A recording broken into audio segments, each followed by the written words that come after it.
MP లావు కృష్ణదేవరాయల డైరెక్షన్లోనే తనపై కేసులు పెడుతున్నారని ఆరోపించారు విడుదల రజని. వైసీపీ అధికారంలోకి వచ్చాక కృష్ణదేవరాయలను ఎవరూ కాపాడలేరన్నారు. దీనికి కౌంటర్ ఇచ్చారు టీడీపీ ఎమ్మెల్యే పత్తిపాటి పుల్లారావు. గతంలో అవినీతి మంత్రి అని ముద్ర వేసుకుని ఇవాళ నీతులు మాట్లాడితే ఎవరూ నమ్మరన్నారు. ఎంపీ నిజాయితీని ఎవరూ శంకించలేరన్నారు. కృష్ణదేవరాయలు గారు అనుకుంటా ఉన్నారు, నాకు వైఎస్ఆర్ కాంగ్రెస్ పార్టీలో ఒకరిద్దరితో పరిచయాలు ఉన్నాయి, ముసుగులో ఒకరిద్దరితో పరిచయాలు ఉన్నాయి, ఆయన టచ్ లో ఉన్నాడని ఆయన భావించి ఆ ఒకరిద్దరు రేపు వైఎస్ఆర్ కాంగ్రెస్ పార్టీ గవర్నమెంట్ వచ్చినా కృష్ణదేవరాయలను కాపాడుతారు అనే భ్రమంలో ఆయన ఉన్నాడు.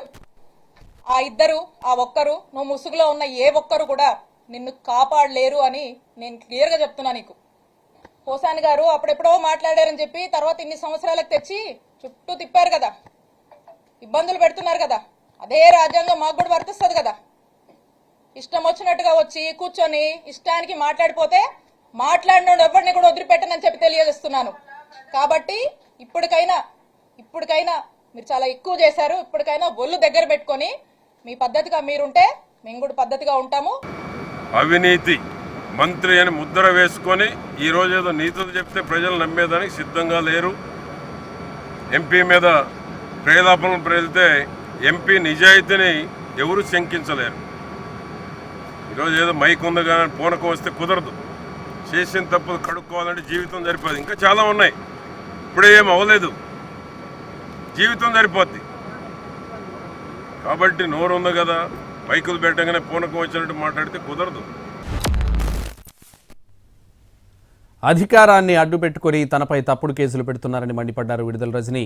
తప్పు చేయనప్పుడు భయం ఎందుకని కౌంటర్ ఇచ్చారు TDP MLA Pattipati Pullarao. Vigilance అంటారు, సిఐడి అంటారు, ఏసీబీ అంటారు, ఈ అన్నిటికీ కంప్లైంట్లు ఇస్తారు. ఇచ్చినప్పుడల్లా వార్త రాయిస్తారు. 10 నెలల నుంచి ఇదే కథ.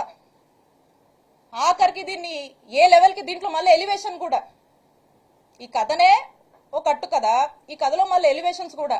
17A కోసం గవర్నర్కి ఏదో పర్మిషన్ పెట్టానని వాళ్ళే మళ్ళీ పేపర్లో రాయిస్తారు. ఒకసారి ఆలోచించండి.